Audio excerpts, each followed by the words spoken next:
PSIR के अच्छे answers कैसे लिखे जाएंगे? Now we will analyse this via toppers copy. This is the video that all of you have been requesting कि कैसे अच्छे आंसर्स लिख सकते हैं हम। ठीक है, अब हम डायरेक्टली इन्हें टॉपर कॉपीज देखकर समझेंगे कि कैसे उन्होंने स्कॉलर्स, कितने स्कॉलर्स यूज किए। यही डाउट रहता है ना, स्कॉलर्स यूज करने हैं या नहीं, कितने करने हैं, इंटरलिंकिंग कैसे करें। पेपर हमारा 1A 1B के बीच में इंटरलिंकिंग कैसे करें। अब सी राजा मोहन यूज करना जरूरी है वहां पर या मीर शाइमा यूज करना जरूरी है। ठीक है, इसके अलावा जो हमारे करंट अफेयर्स हैं, करंट इश्यूज हैं, उनकी हम कंटेम्प्रेरी रेलेवेंस की इंटरलिंकिंग अपने आंसर्स में कैसे करें। और फिर पॉइंट्स में आंसर्स लिख सकते हैं क्या, या खाली हमें पैराग्राफ में ही लिखना है। तो जो भी हमारे पीएसआईआर रिलेटेड डाउट है, कैसे अच्छा आंसर लिखा जाएगा, वो सब हम समझेंगे वाया टॉपर्स कॉपीज। ठीक है, तो ये अभी रिसेंट ईयर्स के ही टॉपर्स हैं, ताकि तुम लोगों को पता रहे कि हाँ ये चीज काम कर रही है, इस पर यूपीएससी मार्क्स दे रहा है। तो मैंने क्या किया है, हम पेपर 1 के भी देख लेंगे और पेपर 2 के भी देख लेंगे। ठीक है, दोनों दिखा दूंगा कैसे अच्छे आंसर लिखे जा रहे हैं। अब ये है हमारा AIR 6 सृष्टि डाबस की कॉपी, एंड ये है उनके पेपर 1 के आंसर्स। अब क्वेश्चन देखो क्या था, क्वेश्चन क्या था, एंड ऑफ आइडियोलॉजी डिबेट की बात की थी। अब ये था 10 मार्कर। अब ये चीज समझना कि 10 मार्कर, 15 मार्कर और 20 मार्कर, तीनों को अप्रोच करने का तरीका थोड़ा अलग रहता है, और वही चीज हम इनके आंसर्स में भी देखेंगे कि कैसे इन लोगों ने अप्रोच किया। तो पहले क्या था, end of ideology debate. She directly started with end of ideology debate, directly बता दिया। सबसे पहले क्या दिया, स्कॉलर का नाम। जब भी ऐसी कोई चीज आती है, end of history, end of ideology, over developed state, तो हमेशा स्कॉलर का नाम इंट्रोडक्शन में ही देना चाहिए। सो बेल एंड लिपसेट ने दिया था ये, डायरेक्टली उन्होंने बता दिया और एक्सप्लेन कर दिया सीधा, इधर उधर की बात नहीं करी, सीधा मुद्दे की बात करी इंट्रोडक्शन में ही। ठीक है, फिर आगे रोस्टो का एग्जाम्पल देकर बता दिया कि उसका क्या आर्गुमेंट था। और फिर हमारा सैमुअल पी हंटिंगटन ने क्या क्या बोला, और ये देखो सारे कीवर्ड्स आए, स्कॉलर्स आ रहे हैं, कीवर्ड्स आ रहे हैं, और हर चीज क्या हो रही है, साथ में अंडरलाइन हो रही। इसीलिए वहां मार्क्स मिलते हैं। एग्जामिनर के पास वहां पूरा टाइम नहीं होता कि वो एक एक चीज देखकर पढ़ेगा। तो जो हमारे कीवर्ड्स हैं, स्कॉलर्स हैं, उनको अंडरलाइन करो और बॉक्स करो। ये हो गई हमारी पहली लर्निंग। 10, और दूसरी लर्निंग क्या है, 10 मार्कर में सीधा हमें मुद्दे की बात करनी है, डायरेक्टली इंट्रोडक्शन से ही। ठीक है, तो टू द पॉइंट हमें लिखना है। फिर कीवर्ड अगेन आ गया, हाउएवर उनका जो व्यू पॉइंट है उसका क्रिटिसिज्म दे दिया।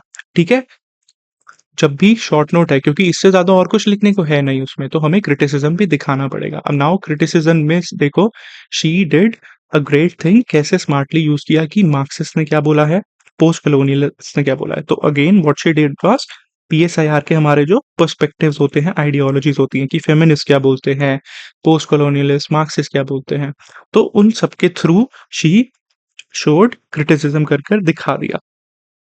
ठीक है, फिर लास्ट में मैकिंटायर का बता दिया, end of ideology is an itself an ideology. और फिर बता दिया कि कैसे ये रिवाइव हुआ in the works of Francis Fukuyama, तो उसकी कॉन्टेम्प्रेरी रेलेवेंस भी आ गई। ठीक है, तो कितनी सिंपल डायरेक्ट अप्रोच यूज करी, और एक कितना अच्छा 10 मार्कर लिखकर दिखाया। अब इसमें देखो प्रेजेंटेशन भी देख लो तुम, कितनी अच्छी प्रेजेंटेशन की हुई है, सारे कीवर्ड, सारे स्कॉलर सब क्लियरली विजिबल हैं तुम्हें। ऑलराइट, अब एक और डाउट क्या रहता है बच्चों के पास, डाउट ये रहता है कि सब सेम ही नोट्स यूज कर रहे हैं, जो हमारे स्टैंडर्ड नोट्स हैं पीएसआईआर के, बट अब उसके बेसिस पर सब सिमिलर ही आंसर लिखेंगे। ऐसा नहीं है। ठीक है, ये तुम्हारे सामने एग्जांपल्स है, तुम 10 कॉपीज उठाकर देखो, सेम क्वेश्चन भी अगर उसमें होगा ना, तो सबने अलग अलग आंसर ही लिखा होगा। ठीक है, तो इस सोच को निकाल दो कि सब सेम आंसर लिख रहे होंगे, मैं तो अपने नए स्कॉलर्स पैदा करूंगा, मैं 5 नए स्कॉलर्स ढूंढ कर लाऊंगा। ऐसा नहीं करना, जो बेसिक चीजें हैं उनको ठीक से करो, और ऐसे अच्छे आंसर्स लिख कर आओ। वही नोट्स का इसमें सारा कंटेंट है, वही सब स्कॉलर्स हैं। मिलेंगे ना मार्क्स, बिल्कुल मिलेंगे, जब तुम अच्छे तरीके से लिख रहे हो, पीएसआईआर के सारे कीवर्ड्स डाल रहे हो, आइडियोलॉजीज, पर्सपेक्टिव डाल रहे हो, तो क्यों नहीं मिलेंगे, बिल्कुल मिलेंगे मार्क्स। ठीक है, नाउ फिर ये तो 10 मार्कर था, अब एक और देखते हैं 10 marker. Now this is from 1B। अब 1B में यूजुअली क्या डाउट रहता है बच्चों को कि हमें पॉइंट्स में लिखना चाहिए, या फिर हम जीएस के आंसर से इसको अलग कैसे बना सकते हैं। है ना? यही डाउट रहता है ना कि जीएस 2 के आंसर से हमारा 1B कैसे डिफरेंट रहेगा? तो अभी ये भी देख लेते हैं। अब इंटरस्टेट बाउंड्री डिस्प्यूट्स की बात हो रही थी, सो उसमें she started it with a court. एक कोर्ट के थ्रू स्टार्ट कर बता दिया the political boundaries of India are not yet finalised. ठीक है? फिर सारे बता दिए कि स्टेट्स इंटरस्टेट बाउंड्री डिस्प्यूट्स हो रहे हैं, डिफरेंट लेवल है, क्या-क्या है, एग्ज़ाम्पल भी दे दिया तेलंगाना वाला। अब फिर उसके बाद क्या किया, पॉइंट्स में उन्होंने सारे रीज़न दे दिए। ठीक है? अब क्या किया, सारे रीज़न दे दिए क्यों-क्यों, किस-किस बेसिस पर हैं। और देखो अब साथ में क्या किया, what she did smartly was 1B में क्या करना होता है, हमें स्कॉलर्स दिखाने होते हैं पीएसआईआर के। जैसे रजनी कोठारी, प्रताप बानू मेहता, ठीक है? सीपी भामरी, तो उनके स्कॉलर्स उसने डायरेक्टली क्या किया, ब्रैकेट में डालकर लिख दिए। तो पॉइंट लिखा, ऐसे ही यहाँ पर भी हम कर सकते थे। कोई आर्ग्यूमेंट अगर हम लिख रहे हैं, उसके बाद अगर तुम्हें कोई थ्योरिस्ट, कोई स्कॉलर याद है, तो उसके थ्रू लिख सकते हो। ठीक है?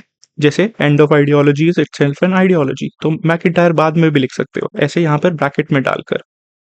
ठीक है? So this is what she did here. यहाँ पर ब्रैकेट में डायरेक्टली डालकर लिख दिया और फिर कंक्लूजन भी दिया और बताया कि उसका सॉल्यूशन क्या है। ठीक है? तो बहुत ही सिंपल, बहुत ही डायरेक्ट अप्रोच है, टू द पॉइंट, मुद्दे की बात। फिर देखो अगला question, this is a 15 marker. अब 15 मार्कर में अप्रोच कैसे अलग रही, क्या कुछ नया किया, वो भी देख लेते हैं। अब फिर वही चीज आती है कि इंटरलिंकिंग कैसे करेंगे हम, है ना? 1A 1B की इंटरलिंकिंग देखो इन्होंने की हुई है इस क्वेश्चन में, समझ में आ जाएगी क्वेश्चन का आंसर पढ़ते ही। क्या क्वेश्चन है, the creation of citizens conscious of their duties is, democracy के लिए चाहिए और उसके बेसिस पर हमें बताना है कि फंडामेंटल ड्यूटीज की क्या रेलेवेंस है। ऑलराइट, तो ड्यूटीज की बात करनी है इसमें, तो राइट्स को एग्जिस्टिव ड्यूटीज, लास्की की स्टेटमेंट लिखती। Now she started with Laski. तो लास्की के बारे में ही जो 1A में हमने लास्की पढ़ा था, उसी के बेसिस पर शी हैज शोन कि क्या हमारी राइट्स और ड्यूटीज की रेलेवेंस है, लास्की ने उस पर क्या बोला। ठीक है? फिर बता दिया कि राइट्स क्या हैं, ड्यूटीज क्या हैं, उसकी सिग्निफिकेंस क्या है और कैसे वो एक्सपैंड हो रही थी। ठीक है? फिर क्या किया, अब देखो चाहे 15 मार्कर है चाहे 10 मार्कर है, पहले पेज में ही जो कोर डिमांड है ये, अब ये कीवर्ड क्या था, the creation of citizens conscious of their duties. ठीक है? अब वो डायरेक्टली वो यहाँ पर she has used it, she is using it. ठीक है? अब वही यूज किया उन्होंने और इसके बाद ये भी बताया कि ड्यूटीज क्या हैं। ड्यूटीज की बात हो रही थी ना, शी हैज राइटली शोन कि ड्यूटीज क्या हैं और उसका पर्पस क्या होता है ड्यूटीज का। फिर दोनों म्यूचुअली कोएग्जिस्ट करती हैं, राइट अगेंस्ट अनटचेबिलिटी, अब साथ में एग्जाम्पल भी देकर बता दिया। फिर अब उसने क्या किया, उसने एक और कंपैरिजन दे दिया, गांधी जी के थ्रू कंपैरिजन देकर बता दिया कि उन्होंने राइट्स और ड्यूटी पर क्या बोला है। ठीक है? फिर किससे लिंक किया हमारा, इंडियन कॉन्स्टिट्यूशन। अब क्वेश्चन क्या था, relevance of this in Indian constitution, तो डायरेक्टली इंडियन कॉन्स्टिट्यूशन की बात कर ली यहाँ पर। ठीक है? Indian constitution aims to reconcile both rights and duties. अब डॉक्टर अंबेडकर ने क्या बोला वो भी बता दिया, राइट टू एजुकेशन एक्सेट्रा, उन सब चीजों की बात करी, बताया कि कैसे हमारी ड्यूटीज एक्सपैंड होती जा रही हैं। ठीक है? फिर उसके बाद क्रिटिसिज्म भी दे दिया कि ड्यूटीज को क्यों क्रिटिसाइज करते हैं, क्या उसके साथ इश्यूज हैं, और फिर हमारा एक कंक्लूजन या वे फॉरवर्ड कि कैसे हमें उसे रिजॉल्व करने की जरूरत है या फिर क्या वे अहेड होना चाहिए। तो क्या लिखा, we must appreciate that both rights and duties fundamental equally important. ठीक है? तो कंक्लूजन इसमें हम थोड़ा इंप्रूव कर सकते थे, बट ओवरऑल एसेंस समझ में आ गई कि कैसे लास्की के राइट्स और ड्यूटीज के आइडियाज को लिंक किया, ये चीज समझो। ठीक है? अब हर चीज ये नहीं हो सकता कि सारी चीज उन्होंने बिल्कुल परफेक्ट लिखी है, कुछ फ्लॉज इसमें भी हो सकते हैं आंसर्स में। If you find any flaws you can rectify it, समझ सकते हो, बट हमारा पर्पस क्या है, जो हमारी अच्छी प्रैक्टिसेस हैं, ठीक है, बेसिक मिनिमम प्रैक्टिसेस है, वो इससे अडॉप्ट करो। बाकी कंटेंट अगर आपका अच्छा है तो you can write better answers. ठीक है? तो इंटरलिंकिंग करी लास्की के आइडिया से डायरेक्टली, फिर गांधी जी के आइडिया से भी कंपेयर कर कर दिखा दिया। तो यही इंटरलिंकिंग मैं दिखाना चाहता था इस आंसर में। ठीक है, ये भी उन्हीं का ही आंसर है। अंडरस्टूड? समझ गए? ठीक है। फिर अब देखो, अब तुम बोलते हो कि इसमें डायग्राम बना सकते हैं, नहीं बना सकते। देखो, कुछ क्वेश्चंस ऐसे रहेंगे जहां पर हमारा डायग्राम का स्कोप हो सकता है, जैसे इमैनुअल वॉलरस्टीन की वर्ल्ड सिस्टम थ्योरी हो गई, या ग्रामसीज कॉन्सेप्ट ऑफ हेजेमनी हो गया। अब ऐसे क्वेश्चंस में डायग्राम बनाया जा सकता है और बना देना चाहिए। अब क्वेश्चन देखो क्या था, ये है 20 मार्कर। 20 मार्कर के लिए कितने पेजेस मिलते हैं? 4 पेजेस। अब खुद तुम देखो, what she has done is छोटे छोटे पैराग्राफ्स लिखे हैं, और हर पेज, एक पेज पर कितने पैराग्राफ्स आए? 3 पैराग्राफ्स। यहां पर भी वही हुआ, 1 2 3, 1 2 3। अब बच्चों की मैं कुछ कॉपीज देख रहा था, व्हाट दे डिड वाज कि कुछ लोगों ने पूरे ही पेज पर एक ही पैराग्राफ लिखकर खत्म कर दिया। ठीक है, ऐसी मिस्टेक मत करना, अपने पैराग्राफ स्ट्रक्चर करो, तभी आंसर नीट लगेगा, तभी प्रेजेंटेशन अच्छी लगेगी। ये चीज मैटर करती है। ऐसा भी नहीं होना चाहिए कि एक पेज पर तुम 6 पैराग्राफ लिख दो, या फिर एक पेज पर एक पैराग्राफ लिखो। तो एक राइट बैलेंस ढूंढना जरूरी है। ठीक है, अब क्वेश्चन देखते हैं और उनका आंसर देखते हैं, उनकी अप्रोच देखते हैं, what she did. So, Gramsci's theory of hegemony implies the need for new strategy of revolution in capitalist society। तो सिंपल, बहुत ही डायरेक्ट सिंपल क्वेश्चन था कि ग्रामसी ने हेजीमनी को चैलेंज करने के लिए क्या बोला था? अपनी काउंटर हेजीमनी बनाओ, war of position, war of manoeuvre लेकर आओ, और रेवोल्यूशन लेकर आओ। ठीक है, उसमें क्या रहेगा? हमारा ऑर्गेनिक और ट्रेडिशनल इंटेलेक्चुअल्स का रोल रहता है, उसकी की बात करनी है अब इसमें। ठीक है, तो डायरेक्टली स्टार्ट किससे किया? क्योंकि ग्रामसी की बात हो रही थी, तो डायरेक्टली मुद्दे की बात करी, ग्रामसी के बारे में बताया। He is known as the father of cultural Marxism. तो ये कीवर्ड आ गया, अब इसको बॉक्स किया। इन हिज प्रेजेंट नोटबुक्स, उसकी बुक का नाम भी लिख दिया। ठीक है, यहाँ पर जो ग्रामसी की बुक थी, उसका नाम भी हमारा आ गया, प्रेजेंट नोटबुक्स। तो हमने ये इंट्रोडक्शन में ही सब बता दिया।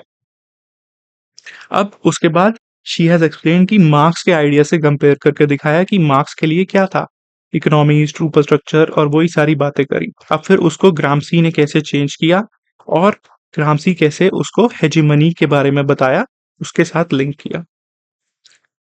ठीक है, नाउ अब इसमें एक इशू लग रहा है मुझे आंसर में, जो है कि यहाँ पर हम हेजीमनी की बात बहुत लेट कर रहे हैं। जो मार्क्स वाला पार्ट था ना, इसको थोड़ा शॉर्टन करना चाहिए था, या ये हेजीमनी वाला पार्ट पहले आना चाहिए था। ठीक है, तो क्योंकि हेजीमनी ही इसकी कोर डिमांड है, बाकी इसको शॉर्ट कर यहाँ से डायरेक्टली हेजीमनी स्टार्ट कर देना चाहिए था, बट बाकी के पॉइंट्स बहुत अच्छे लिखे हुए हैं। ठीक है, सो हेजीमनी की बात करी, हेजीमनी बता दिया, it is not a coercion but of consent. फिर क्या जरूरत है हमें? क्रांति ने एक नई स्ट्रैटेजी बनाने की बोली। यही क्वेश्चन की डिमांड थी ना, न्यू स्ट्रैटेजी। देखो, अब देखो कैसे क्वेश्चन के कीवर्ड यूज करने हैं, वो सीख लो। जो क्वेश्चन के कीवर्ड हैं, वो एग्जामिनर्स को दिखाओ कि तुम्हें वो समझ में आ गया है, तुम उसे लिख पा रहे हो। अब यहाँ क्या कीवर्ड था? Needed for a new strategy of revolution. तो यहाँ भी देखो, उन्होंने वही लिखा, new strategy of revolution, exact same keyword जो यहाँ था, वही यहाँ पर आया, उसे भी अंडरलाइन कर दिखा दिया।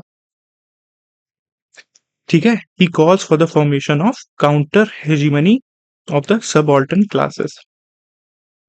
This counter hegemony must involve their own class of intellectuals, organic and traditional, दोनों की ही जरूरत होती है। एंड एक हमें चाहिए वॉर ऑफ पोजीशन, और दूसरी हमें चाहिए वॉर ऑफ मैनूवर, जो ग्रामसी ने बोला था। सो फिर उसके बाद क्या आ गया? We can see the application of Gramsci in Indian freedom. अब देखो, उन्होंने यहाँ पर इंटरलिंकिंग कर दी। क्या करी? इंटरलिंकिंग। तो जो हमारा आइडिया था, उसको एग्जाम्पल के थ्रू, इंडियन नेशनल मूवमेंट के एग्जाम्पल के थ्रू इंटरलिंक कर बता दिया कि इंडियन फ्रीडम स्ट्रगल में भी वी हैव सीन, ठीक है, war of position, war of manoeuvre, जो गांधी जी ने रोल प्ले किया, हमने क्या क्या इंटेलेक्चुअल आए, क्या उनका रोल था।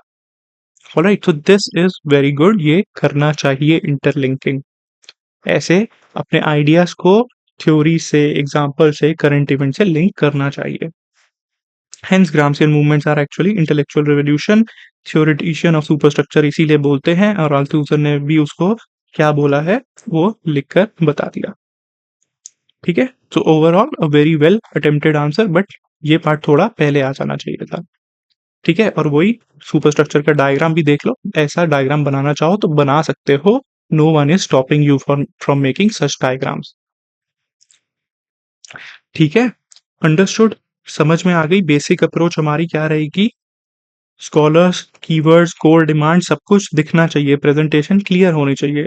जो एग्जैक्ट कीवर्ड है वो कीवर्ड ले आओ, सीधा मुद्दे की बात करो, इधर उधर मत घूमो। ठीक है, वही सारे नोट्स फॉलो कर रहे हैं, ये आंसर भी पूरा उन्हीं नोट से ही लिखा गया है। कुछ भी नया नहीं देखने को मिलेगा तुम्हें इसमें। ठीक है, ऐसा ही इसमें था और ऐसा ही पिछले वाले दोनों में था। अंडरस्टूड। तो बहुत ही सिंपल, बहुत ही अच्छे to the point direct answers लिखे जा सकते हैं पीएसआईआर में। तो अपना डर निकालो और आंसर्स लिखो। ठीक है, इसीलिए बोला जाता है कि mock test are very important, ताकि मॉक्स देकर हम प्रैक्टिस कर सकें। अब तुम्हें भी प्रैक्टिस करनी पड़ेगी, चाहे वो मेंस हो चाहे वो प्रीलिम्स हो। ठीक है, एंड प्रीलिम्स के लिए ही if you want to practise, अभी अनअकैडमी इज आल्सो ब्रिंगिंग अपना एक new scholarship test. This is Unacademy civil services championship. ठीक है, this will be on this Sunday 10th of November. So this will be a type of mock. 1 घंटे का ही छोटा सा test है, 50 questions का। तो इस टेस्ट को जरूर जरूर अटेम्प्ट कर लेना। अब इससे क्या होगा, क्योंकि अभी प्रीलिम्स में हमारे कितने महीने बचे हैं, 6 महीने। तो अभी से इसको अटेम्प्ट कर कर हमें अपनी प्रोग्रेस पता चल जाएगी। क्यों? क्योंकि अलग अलग सेक्शंस होंगे इसमें, पॉलिटी के कुछ क्वेश्चंस, इकोनॉमी के, ज्योग्राफी के। तो जब टेस्ट का रिजल्ट आता है, उसके साथ एक एनालिसिस भी आता है। ठीक है, कि किस सब्जेक्ट के कितने क्वेश्चन थे और आपने कितने ठीक किए। तो उस बेसिस पर जो आपकी वीकनेस है ना, उसको ओवरकम करो, उनको ज्यादा से ज्यादा फोकस करना। हो सकता है आपकी पॉलिटी स्ट्रांग हो, इकोनॉमी वीक हो, तो इकोनॉमी को अच्छे से और टाइम दो और रिवाइज करो। ठीक है, सो अपनी प्रिपरेशन लेवल देखो और इस टेस्ट को जरूर दे देना। अराउंड 2 लाख के बच्चे ऑलरेडी रजिस्टर कर चुके हैं। सो पूरा ऑल इंडिया लेवल का ये बहुत ही अच्छा टेस्ट रहता है। इसके साथ आप अपनी प्रिपरेशन लेवल तो देख ही पाओगे, प्लस एडेड बेनिफिट्स भी हैं, जैसे scholarship, phones, laptop, iPhone and border Gavaskar trophy भी देखने जा सकते हो। ठीक है, तो ये सब तो एडिशनल पर्क्स हो ही गए, and this is completely free of cost. But उसके साथ तुम्हारा खुद का क्या फायदा है अपनी प्रिपरेशन के लिए, वो देखो।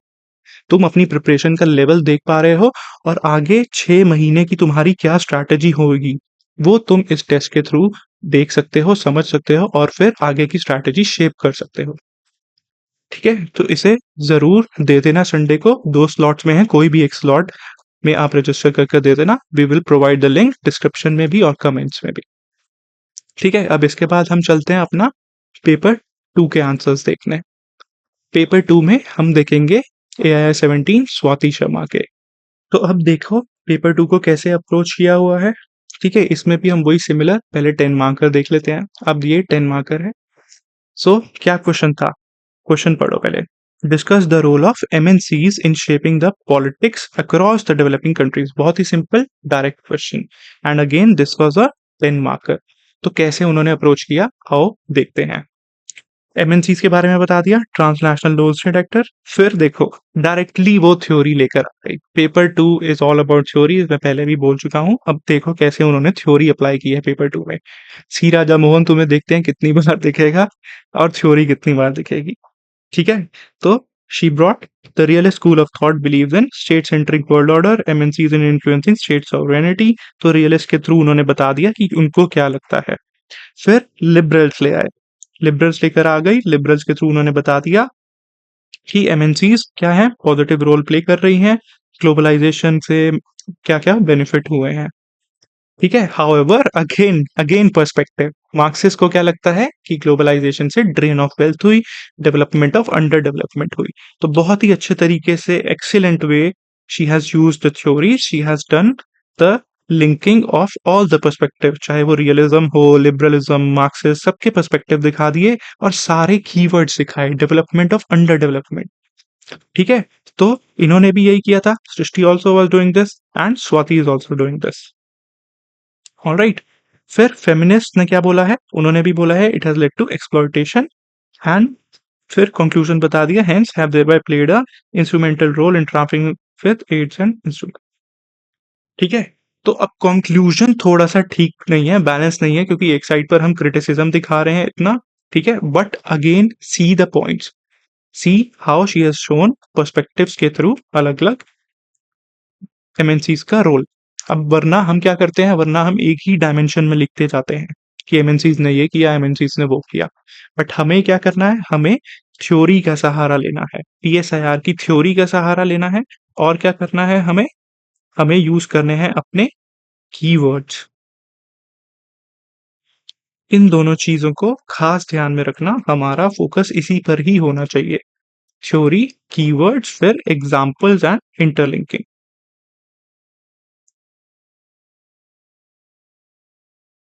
Got it? अंडरस्टूड? अब उसके बाद लेट अस सी अगला क्वेश्चन। अगला क्वेश्चन कैसे अप्रोच किया उन्होंने, this will be also from हमारा पेपर 2। अब critically evaluate democratic peace theory. अब डेमोक्रेटिक पीस थ्योरी सबको पता है, बहुत ही सिंपल डायरेक्ट क्वेश्चन था, है ना? डायरेक्ट क्वेश्चन था। अब 10 मार्कर था, तो डायरेक्टली उन्होंने क्या स्टार्ट किया, पीस एंड स्टेबिलिटी की बात कर दी। डेमोक्रेटिक पीस थ्योरी किसने दी है, माइकल डॉयल ने। तो सबसे पहले ऐसे कभी भी थ्योरीज आते हैं, एंड ऑफ आइडियोलॉजी वाले में भी हमने पीछे देखा था, तो हमेशा जिसने वो थ्योरी दी है उस स्कॉलर का नाम होना ही चाहिए। ऑलराइट, स्कॉलर या थ्योरिस्ट का उसका नाम हमेशा दिखना चाहिए। फिर उन्होंने लिंक कर कर भी बता दिया कि ये कांट के आइडिया के बेसिस पर आई है, जिसका पर्पस क्या था, establishing perpetual peace. So according to theory, वही सिंपल पूरा अच्छे से डायरेक्टली नोट्स में जैसे समझाया होता है वैसे ही समझा दिया कि क्या है, जहां पर डेमोक्रेसीज है they do not go for war, they form a zone of peace. फिर यहाँ पर देखो, एंड लॉक के आइडिया से भी इंटरलिंक कर कर बताया है। The theory relies on democratic idea of consent and right to revolt. Locke, ये होती है इंटरलिंकिंग। यहाँ पे वन ए इंटरलिंक कर दिया ना टू ए के साथ, ठीक है?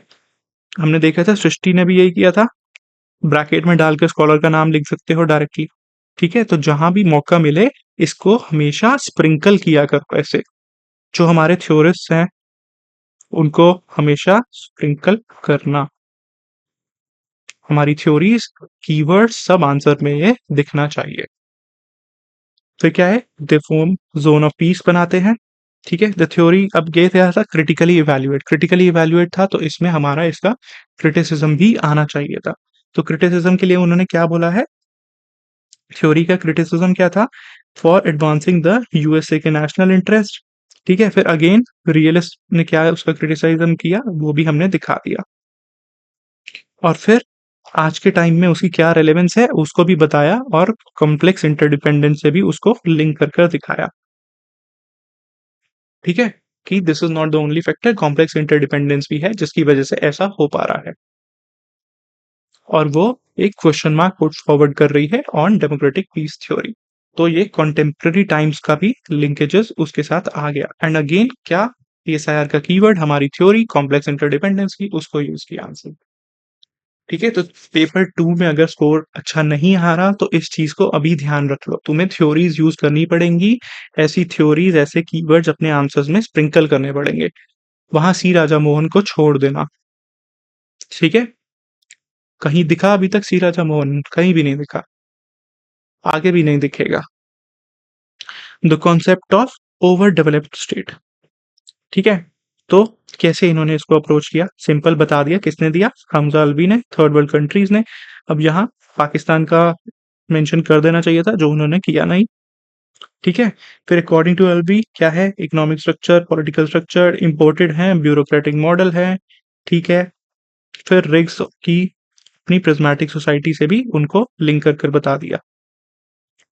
ऑलराइट, तो क्या है, वहां पर ओवर डेवलप्ड स्टेट है, इकोनॉमिक सिस्टम के कंपैरिजन में पॉलिटिकल सिस्टम ज्यादा डेवलप्ड है, बोनापार्ट स्टेट है।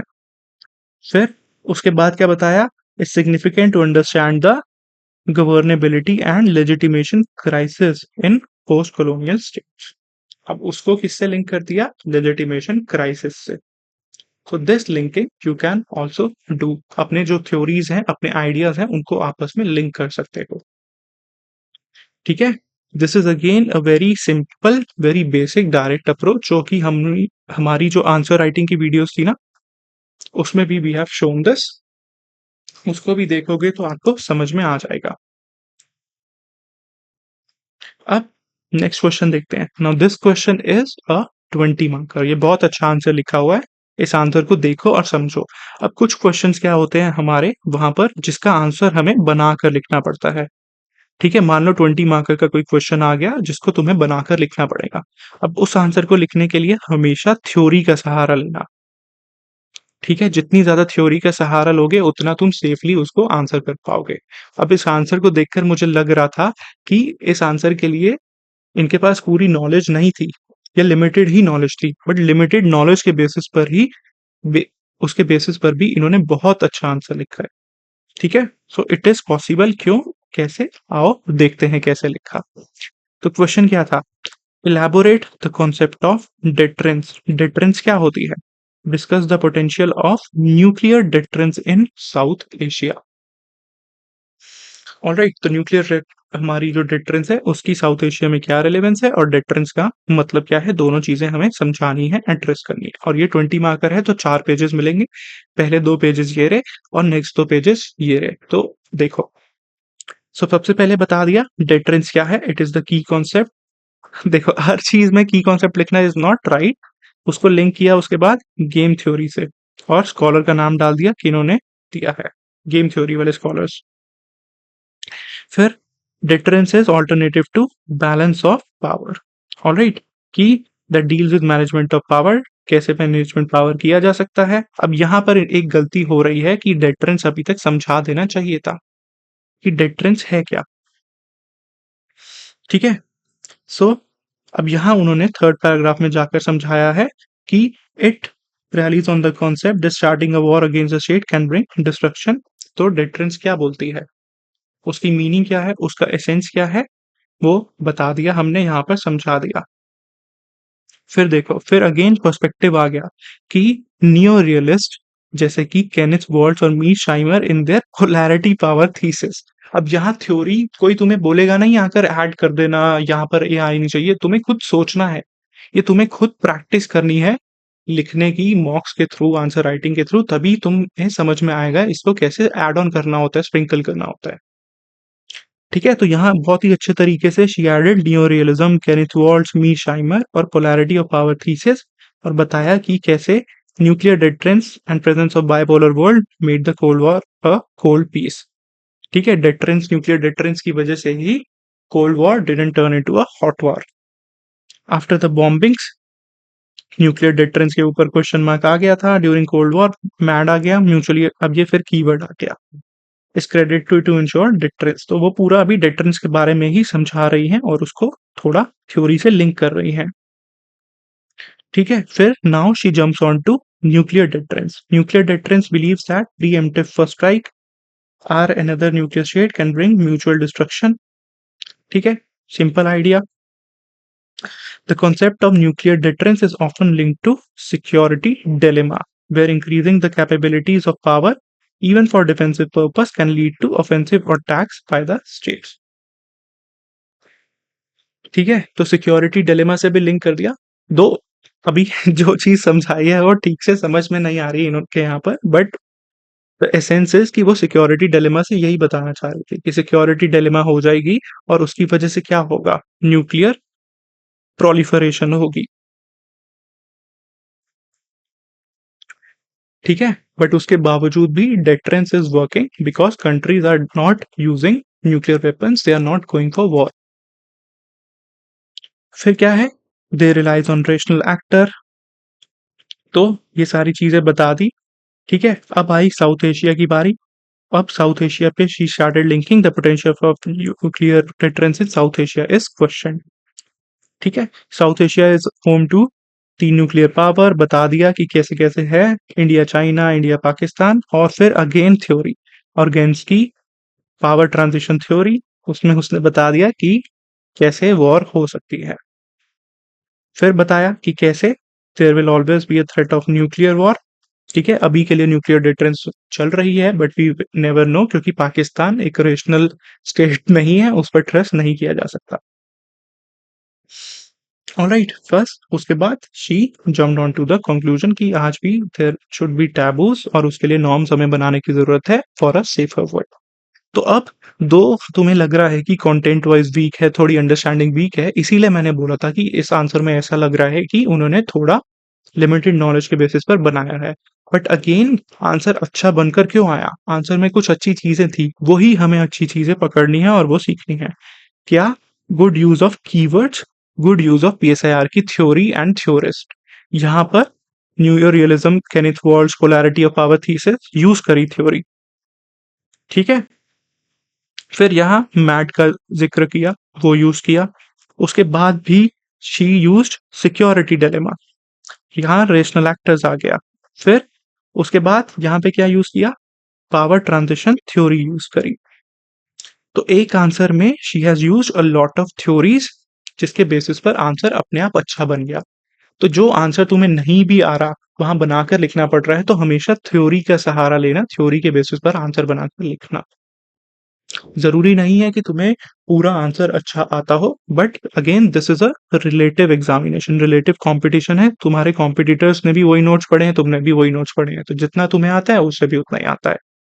बट अगेन कौन उस टाइम पर अच्छा आंसर लिख पाता है, अच्छे पर्सपेक्टिव दे पाता है थ्योरी का यूज कर कर, उसी को ही ज्यादा मार्क्स मिलेंगे। और एग्जामिनर वही कीवर्ड देखेगा, वो सोचेगा कि ओ इसने न्यूक्लियर डिटरेंस को सिक्योरिटी डिलेमा से लिंक कर दिया, वाह, पावर ट्रांजिशन थ्योरी से लिंक कर दिया, फिर यहाँ पोलैरिटी पावर थीसिस से लिंक कर दिया। ठीक है, तो वो जो आइडियाज का लिंकेजेस देखेगा, वो समझेगा कि तुम्हें पेपर की पूरी नॉलेज है, पूरी अंडरस्टैंडिंग है, तुम पेपर की एसेंस समझते हो और तुमने क्वेश्चन की कोर डिमांड भी एड्रेस की है। ये ध्यान रखना, कोर डिमांड एड्रेस होनी चाहिए। जो कीवर्ड्स हैं साउथ एशिया डिटरेंस, वो अच्छे से समझाया होना चाहिए, जो इन्होंने यहाँ पर किया है। यहाँ भी साउथ एशिया का मेंशन है, आगे भी पूरा समझाया है एग्जाम्पल देकर। ठीक है, तो यही बेसिक अप्रोच है, इसी के बेसिस पर मार्क्स मिल रहे हैं। नाउ टॉपर्स कॉपी तुम्हारे सामने है, यू आर द बेस्ट जज, खुद ही देखकर समझ सकते हो। पिछली भी दिखाई, सृष्टि की भी, स्वाति की भी दिखा दी। ठीक है, अंडरस्टूड? समझ में आ रहा है अब कैसे पीएसआईआर को अप्रोच करना है? तो डर निकाल दो अपने अंदर से, it is very very simple. मैंने आंसर राइटिंग वीडियोस में भी यही बोला था कि it is a very very simple thing. एक बार बस एसेंस समझने की जरूरत है। अगर तुम्हें एसेंस समझ में आ गई, तो you will be able to write very good answers, ऐसे टॉपर आंसर्स लिख पाओगे। तुम्हें लगेगा थोड़े टाइम बाद कि यार टॉपर से अच्छे आंसर्स तो मैं खुद लिख सकता हूँ या लिख सकती हूँ। ठीक है, नाउ लेट अस सी, एक 15 मार्क का भी देख लेते हैं। अब ये मैंने इसीलिए डाला है, दिखाने के लिए कि जो थोड़े करंट लिंक क्वेश्चन है वो उन्होंने कैसे अप्रोच किया है। अगेन इसमें तुम्हें कहीं पर भी नहीं मिला क्या? Your best friend C Raja Mohan यहाँ पर भी मिसिंग है। इसीलिए इसीलिए मैं ये क्वेश्चन दिखाना चाह रहा हूँ तुम्हें। Give the reasons for China's deepening interest in the Indian Ocean region, mention some of the initiatives China has taken to step up its regional diplomacy, और फिर इंडिया का रिस्पॉन्स। तो इस क्वेश्चन के कितने पार्ट्स हैं? 3 पार्ट्स हैं। पहला पार्ट ये हो गया, दूसरा पार्ट ये, तीसरा पार्ट ये। नाउ लेट अस सी कि इन्होंने कैसे तीनों पार्ट्स को एड्रेस किया है। तो how did she start? China का डीपनिंग इंटरेस्ट क्यों है इंडियन ओशन रीजन में? तो सबसे पहले इंडियन ओशन के रीजन के बारे में कुछ तो बताओ। तो वही शी डिड, उसकी सिग्निफिकेंस बता दी, हॉटबेड ऑफ रिसोर्सेज, इसीलिए चाइना का वहां इंटरेस्ट बढ़ता जा रहा है। मलक्का स्ट्रेट है, रेड सी है, एटसेट्रा है, और कीवर्ड आ गया हमारा क्या? Malacca dilemma. Very good use of keywords. ऐसे कीवर्ड्स तुम्हें वहां अपने आंसर्स में यूज करने हैं। अब जो वेबसाइट्स तुम देखने के लिए बोला है तुम्हें, ORF, इट्सा, वहां भी ये सारे यूज होते हैं। ठीक है, सो शी डिड इट, पहले उन्होंने बता दिया, फिर बताया कि चाइना, क्वेश्चन सेकंड पार्ट क्या था? इनिशिएटिव चाइना ने क्या क्या लिए हैं अपनी रीजनल डिप्लोमेसी के लिए। तो उसको लिंक करके बताया कि China has been increasing its hegemonic influence in the region with string of pearls. Again keyword आ गया। अब उसके लिए वो क्या क्या कर रही है? Hambantota etcetera, chequebook diplomacy, economic introduction, सारे कीवर्ड चाइना से रिलेटेड जो जो थे सारे डाल दिए, कुछ भी नहीं छोड़ना। Malacca dilemma, string of pearls, chequebook diplomacy, सब डाल दिया। ठीक है, China held its first Indian Ocean region forum की मीटिंग करी। फिर चाइना's incursion in Indian Ocean are also driven by Middle Kingdom syndrome to establish a Chinese century। दो, अब ये थोड़ा फार फेच लिख दिया, ठीक है, but again what she did smartly was कि इसको कीवर्ड से लिंक कर दिया, मिडिल किंगडम और चाइनीज सेंचुरी से। ठीक है, अब this is way way better कि अगर इसकी जगह तुमने लिख दिया कि सी राजा मोहन बोल रहा है कि Indian Ocean region is very important for China, उसकी कोई वैल्यू नहीं है सी राजा मोहन की यहाँ पर। अगर तुम वहां ये लिखकर दिखा रहे हो तो इसकी ज्यादा वैल्यू है, middle kingdom syndrome Chinese century की। ठीक है, इट इज चैलेंजिंग इंडिया, अपनी हेजिमनी बनाना चाहता है, अगेन कीवर्ड्स आ रहे हैं वहां पर। फिर इंडिया अपने आप को एक नेट सिक्योरिटी प्रोवाइडर की तरह देखता है। अब वही इंडिया रिस्पॉन्स वाला थर्ड पार्ट आ गया, तो पहला पार्ट, सेकेंड पार्ट और यहाँ से थर्ड पार्ट, ऐसे she has addressed all the three parts. क्या क्या इनिशिएटिव्स ले रहा है इंडिया वो सब बता दिया, क्वाड वॉड बन रहा है, आईपीएफ बन रहा है। ठीक है, the irritants that India faces are the already existing huge economic cooperation with China और हमारा पावर गैप है। जो इश्यूज चल रहे हैं वो भी बता दिया कि हम उसको सॉल्व क्यों नहीं कर पा रहे। फिर अगेन लास्ट में एक कंक्लूजन आ गई कि हमें क्या करना है, कॉपरेशन करना है, Gujarat doctrine, address the concern, simple. तो व्हाट शी डिड वाज, मुझे क्या लग रहा है इन्होंने क्या किया है इधर, she played on the keywords, Indian ocean से रिलेटेड और चाइना से related, she played on the keywords उसके। ठीक है, अब इसमें कुछ थ्योरी वाला पार्ट ऐड ऑन किया जा सकता था, मैकिंदर मान की कोई थ्योरी डालना चाहते तो डाल सकते थे, कौटिल्य मंडल सिद्धांत भी डाला जा सकता था। ठीक है, बट अगेन कहीं पर भी तुम्हें क्या नहीं मिला, your best friend C Raja Mohan is again missing from here. So scholars के पीछे ऐसे सी राजा मोहन, इनके पीछे भागना बंद करो, थ्योरी पे फोकस करो और थ्योरिस्ट ऐड करो। ठीक है, मीर शाइमर आए थे यहाँ पर, केनिथ वॉल्ज, ये सब है थ्योरिस्ट। ठीक है, ये दिखाओ अपने आंसर्स में। और 1B वाले जो वो हैं, रजनी कोठारी, प्रताप भानु मेहता, वो जरूर डाल देना, वो बहुत इंपॉर्टेंट रहते हैं 1B में। अंडरस्टूड, बस यही चीज थी, समझ गए कैसे कीवर्ड्स के बेसिस पर एक अच्छा आंसर लिखा, डायरेक्टली जो मुद्दे की बात थी वो करी और सब कुछ बता दिया। ठीक है, अंडरस्टूड, तो ऐसे हमारा पेपर 2 अप्रोच किया इन्होंने। नाउ हमारे रैंक 5 उत्कर्ष द्विवेदी की भी कॉपीज देख लेते हैं, समझ में आ जाएगा। अब देखो प्रेजेंटेशन वाइज भी देखो तो सिमिलर ही थी, 3 पैराग्राफ ही आ रहे थे हर पेज पे, 2 या 3, उससे ज्यादा नहीं, यहाँ पर भी 3 थे।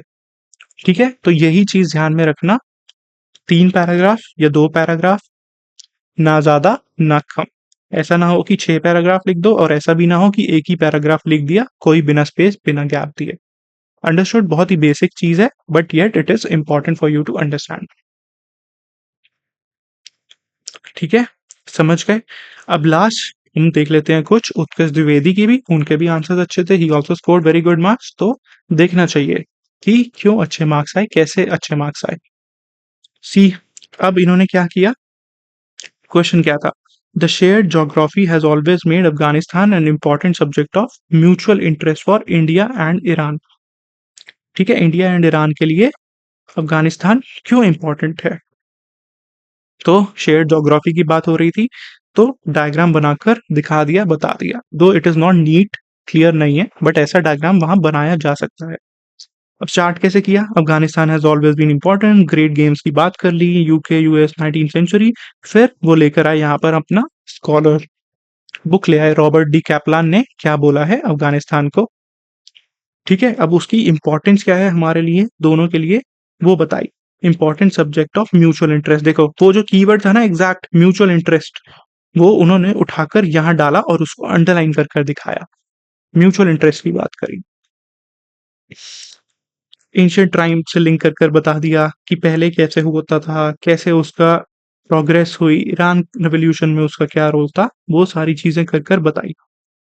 ठीक है, इंडिया ईरान के लिए अब दोनों के लिए क्या इंपॉर्टेंस है वो बताई, और आगे क्या होना चाहिए, चाइना का क्या इन्फ्लुएंस है वो भी बता दिया।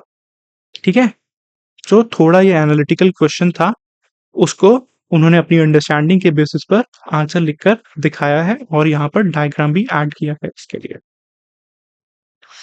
फिर क्या था अपना एक 20 मार्क करना हो, ये पहले 2 पेज 4 पेज में लिखना होता है और फिर ये 2 पेज। ठीक है, तो क्या क्वेश्चन था, though geopolitics and geo strategic interest तो हैं, science technology and trade remains central to the strong Indo US ties. ठीक है, सिंपल क्वेश्चन, बहुत ही डायरेक्ट क्वेश्चन है कि इंडिया यूएस टाइज के एरियाज ऑफ कॉपरेशन क्या है, जियोपॉलिटिक्स स्ट्रेटेजिक तो सबको पता है, बट अब साइंस टेक्नोलॉजी और ट्रेड है वो बन गया है सेंट्रल। ठीक है, अब इसकी introduction I can guarantee you कि ये पहले से इंट्रोडक्शन उन्होंने बना कर रखी होगी। क्या कि India US relationship has come a long way from extreme democracies to engage democracies. Directly उसी इंट्रोडक्शन को बनाया हुआ था, उसी से स्टार्ट किया, और आज हम क्या है, कॉम्प्रिहेंसिव स्ट्रेटेजिक ग्लोबल पार्टनरशिप। अब कोई भी इंडिया यूएस पे क्वेश्चन आए तुम डायरेक्टली इसी इंट्रोडक्शन से इसको स्टार्ट कर सकते हो। फिर जियो पॉलिटिकल जियो स्ट्रैटेजिक, देखो वो कीवर्ड यहाँ पर था ना, जियो पॉलिटिक्स जियो स्ट्रैटेजिक, वही कीवर्ड इन्होंने भी लिखकर यहाँ पर दिखा दिया। ठीक है, 2+2 मैकेनिज्म है, क्या क्या हम कर रहे हैं, कैसे हम टेररिज्म को टैकल कर रहे हैं, security council, nuclear supplier group. फिर जियो स्ट्रैटेजिक इंस्ट्रक्ट्स क्या है हमारे, चाइना के राइस, दोनों के लिए ये इंपॉर्टेंट है। ऑलराइट, फिर उसके लिए हमने क्या किया, 2 क्वाड्स बनाए। एक क्वाड में हमने फ्री ओपन इंडो पैसिफिक की बात करी, फिर मिडल ईस्टर्न क्वाड बना दिया हमने। ऑलराइट, तो वेस्ट एशियन क्वाड भी और अपना इंडो पैसिफिक वाला क्वाड भी। अब उसके बाद he will jump to science technology and trade. देखो बोला था ना, यही हुआ, साइंस टेक्नोलॉजी ट्रेड। तो पहली स्टेटमेंट को एड्रेस किया, समझाया, उसके बाद समझ में आया तुम्हें, जियो पॉलिटिक्स जियो स्ट्रैटेजिक इंटरेस्ट की बात करी यहाँ पहले 2 पेजेस में। ठीक है, फिर उसके बाद साइंस टेक एंड ट्रेड की बात करी। क्यों? क्योंकि ये 20 मार्कर था। जो क्वेश्चन में पार्ट पूछा है सबको एड्रेस करना बहुत जरूरी है। ठीक है, फिर उन्होंने इसकी बात करी, साइंस टेक एंड हमारा ट्रेड की। तो उसमें क्या रोल है हमारा, initiative for critical and emerging technologies बनाया, वो सब लिखना की यहाँ पर जरूरत है, और वो लिखकर बता दिया। ट्रेड टाइज बता दिए, डिफेंस में क्या रोल है, डायस्पोरा भी है, सब कुछ बता दिया। हाउएवर चैलेंजेस क्या हैं, इश्यूज क्या हैं, वो बता दिए। टैरिफ किंग बोलता है इंडिया को वो। ठीक है, डोनाल्ड ट्रंप ने बोला था। और उसके बाद जो भी हमारे इश्यूज हैं क्या है, और कैसे उस चीज को ठीक करना है, और कैसे हम आगे जा सकते हैं। ठीक है, so this is how you can approach this. अब देखो इन्होंने भी कहीं पर भी सी राजा मोहन का मेंशन तक नहीं किया। हम होते तो हम लिख देते according to S Jaishankar India and US are this according to C Raja Mohan India US एक दूसरे के बिना रह नहीं सकते कभी। ठीक है, तो वो सब चीजें लिखने की बजाय ये लिख कर आओ वहां पर। Understood, simple direct question, direct analysis पर ज्यादा फोकस किया है, जिसमें तुम अपना खुद का लिखकर बता रहे हो, समझा रहे हो, रेदर देन कि जयशंकर जी ने या फिर जयशंकर के जो फ्रेंड हैं सी राजा मोहन उन्होंने क्या बोला है। ठीक है, अब एक लास्ट इनका पेपर 1 का भी मैं क्वेश्चन तुम्हें दिखा देता हूं ताकि तुम्हें समझ में आ जाए कि पेपर 1 कैसे इन्होंने अप्रोच किया था। तो सिंपल क्वेश्चन था, कॉन्सेप्ट ऑफ एशियन वैल्यूज, और ये था 10 मार्कर। ठीक है, अब 10 मार्कर किसने दिया, सेम तीनों के केस में तुमने अब देख लिया, तीनों ने यही किया है। जब भी कोई भी थ्योरी आए, कोई भी इंपॉर्टेंट आइडिया आए, तो सबसे पहले बताओ कि वो आइडिया दिया किसने है। एंड ऑफ आइडियोलॉजी किसने दिया, एशियन वैल्यूज का कॉन्सेप्ट किसने दिया, हमेशा इंट्रो में ही मेंशन करो। और फिर 10 मार्कर है तो सीधा मुद्दे की बात कर कर समझाओ वहां पर। फिर उसका पर्पस क्या था, उसका इंटेंट क्या था, क्या क्या उसके बाद आया। फिर अगेन ही यूज पर्सपेक्टिव, कल्चरल रिलेटिविस्ट क्या बोलते हैं, पुतिन और शी जिनपिंग को क्या लगता है। ठीक है, अमर्त्य सेन ने क्या बोला, डायरेक्टली क्रिटिसिज्म कर कर दिखा दिया, क्योंकि कॉन्सेप्ट ऑफ एशियन वैल्यूज था। तो एक साइड फेवर भी दिखा दी, और उसका एशियन वैल्यूज का क्रिटिसिज्म क्या है वो भी बता दिया। ठीक है, so this is how he approach it. अब कंपेयर टू दीज आंसर, सबका अपना अलग अलग पर्सपेक्टिव हो सकता है, सब्जेक्टिविटी है ऑब्वियसली। मुझे सृष्टि और स्वाति के आंसर्स ज्यादा अच्छे लगे, that is my own opinion. ठीक है, आपका अपना ओपिनियन हो सकता है। एंड हैंड राइटिंग भी ऑब्वियसली उन दोनों की हैंड राइटिंग ज्यादा अच्छी है, बट अगेन हमें ये सी समझने की जरूरत है कि सही अप्रोच क्या है। And hand writing is just one thing, ऐसी हैंड राइटिंग पर भी मार्क्स मिल रहे हैं। ठीक है, this is an average hand writing अगर हम बोले। ठीक है, तो मार्क्स मिल रहे हैं एज लॉन्ग एज कि आप मुद्दे की बात कर रहे हो, अच्छे पॉइंट्स लिख रहे हो, अच्छे आर्ग्यूमेंट्स लिख रहे हो, पीएसआईआर के कीवर्ड्स डाल रहे हो, और जो पूछा है वो आंसर कर रहे हो, और नीटली लिख रहे हो, सारी चीजें पढ़ी जा रही हैं, लेजिबल है। ठीक है, alright, so this is how you should approach PSIR के आंसर्स। समझ में आ गया? अब अपने लेवल पर भी खुद जाकर इसका एनालिसिस करना, इनको देखो, इन आंसर्स को समझो। ठीक है? This is very important. सारी जो इनकी पीडीएफ्स हैं that I will share Telegram channel पर, ठीक है? यूपीएससी ब्लूप्रिंट बाय अनअकैडमी, उस पर शेयर होंगी पीडीएफ्स, वहाँ से जाकर आपको ये टॉपर कॉपीज़ मिल जाएँगी। बाकी आपको कोचिंग की वेबसाइट पर भी ये टॉपर कॉपीज़ मिल जाएँगी। तो इसीलिए इन टॉपर कॉपीज़ को देखो, जो अच्छी चीज़ें हैं उन्हें अडॉप्ट करो, जहाँ इम्प्रूवमेंट हो सकती है, अपनी भी इम्प्रूवमेंट करो, और लग रहा है इनका कंटेंट ठीक नहीं है, कुछ इम्प्रूव करना है तो वो इम्प्रूव कर लो। But the thing is take all the good things from these copies, ठीक है? फिर प्रैक्टिस करो और अपने आंसर्स इम्प्रूव करो। Alright, understood. एंड इसके साथ ही जो मैंने मॉक टेस्ट के लिए बोला था, संडे 10th ऑफ नवंबर, वो टेस्ट ज़रूर दे देना। अभी उसके लिए रजिस्टर कर लो, एनरोल कर लो। 1 घंटे का ही टेस्ट है। आगे 6 महीने की स्ट्रैटेजी जो बनानी है उसके लिए वो बहुत इंपॉर्टेंट है। ठीक है? अभी दे देना उसको, जाकर एनरोलमेंट कर लेना। Link will be there in the description. ठीक है? So this is it for this video. All the best to you and have a great day.